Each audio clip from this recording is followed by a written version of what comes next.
In today's video, I'm going to teach you how to integrate Miro in Zapier. Integrating Miro with Zapier can tremendously enhance your workflow by automating repetitive tasks and seamlessly connecting different applications. Let's dive right into the process to streamline your productivity. First, you'll want to navigate to Zapier's homepage. Open your browser and head to zapier.com where you'll log into your account. Once logged in, you'll land on the main dashboard. From here, locate and click on Zaps in the navigation menu.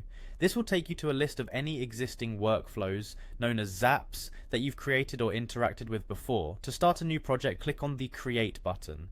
Following that, select New Zap from the options presented. As we move forward, it's time to set up a trigger, which is the initial event that starts your automated workflow. To do this, click on Trigger. For the purpose of this demonstration, we'll use Google Docs as our trigger application.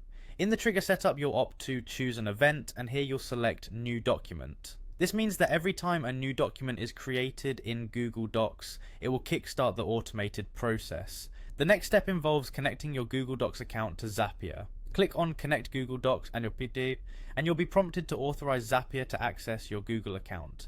Go ahead and click Allow to provide the necessary permissions. Once connected, it's important to test your trigger to ensure everything is set up correctly.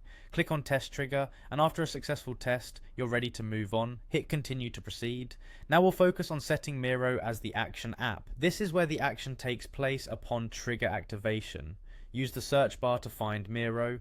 Once it appears in the results, click on it. You'll then choose an event for Miro. For our instance, we're selecting Create Card. This action will make a new card in Miro each time a new document is detected in Google Docs. It's time to connect your Miro account to Zapier. Click on Connect Miro, and a window will open prompting you to log in and provide the necessary permissions. Select Add to authorize Zapier's access to Miro. Now that everything is linked, you'll specify which board in Miro you'll be working with. Click Choose Value and select your specific board.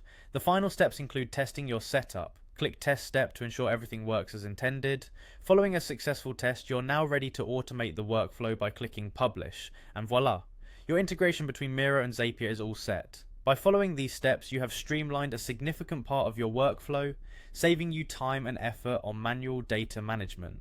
Thank you for watching, and I hope this guide has been helpful in enhancing your productivity with Miro and Zapier.